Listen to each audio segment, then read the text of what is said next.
আজকে আমি দেখাবো যে কোনো বড় সংখ্যা থেকে যদি কোনো ভগ্নাংশকে বিয়োগ করতে বলে সেক্ষেত্রে কত কম সময়ের মধ্যে আমরা বিয়োগ করতে পারি সেটাকে আজকে আমি দেখাবো। ঠিক আছে, তো দেখো আমরা কিন্তু এটা শিখেছি অনেক আগেই যে এক থেকে যদি কোনো ভগ্নাংশকে বিয়োগ করতে বলে খুব তাড়াতাড়ি আমরা কিন্তু কি করে ফেলি, সেটাকে বিয়োগ করে ফেলি।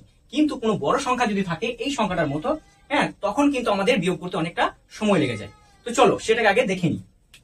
যদি এক থেকে আমাকে বলে 3/5 এটা কি করতে বলে, এটাকে বিয়োগ করতে বলে, তখন আমি কিভাবে এটাকে সমাধান করব সেটা দেখো। এটা যেমন আছে সেই রকমই লেখো 5। ওকে, এবার 5 থেকে 3 বাদ দাও, তাহলে কত হবে 2। তাহলে এটাই তোমার আনসার হয়ে গেল। দেখো এবার যদি এরকম থাকে 1 - 5/59, ওকে, তখন আমি কিভাবে করব, তখন একই প্রসেস, এটা যেমন আছে সেরকম লিখে দাও, 59 লিখলাম। এবার 59 থেকে 5 বাদ দাও, তাহলে কত হবে 54। তাহলে এটাই তোমার অ্যান্সার হয়ে গেল। বুঝেছো? দেখো फ्रेंड्स, এবার যদি এরকম থাকে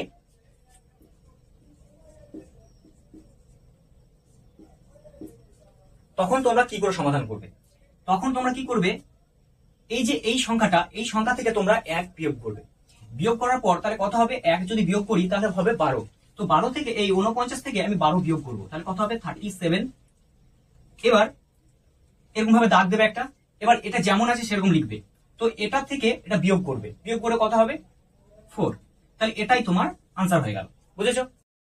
দেখো फ्रेंड्स, এবার আমরা এটা কিভাবে করব, এটাকে আমরা এই যে 3 আছে, এই 3 থেকে আমরা 1 বিয়োগ করব, বিয়োগ করে কত হবে 2। তো 2 থেকে আমরা এইটা থেকে বিয়োগ করব, এটা থেকে বিয়োগ করব, তাহলে বিয়োগ করে কত হবে 1473।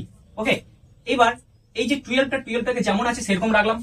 ওকে, এবার এটা থেকে কি করব, এটা বিয়োগ করব, বিয়োগ করলে কত হবে 7। তাহলে এটাই তোমার আনসার হয়ে গেল। বুঝেছো?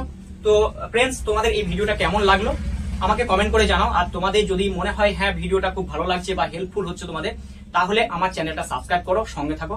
ওকে, চলো টাটা, বাই বাই।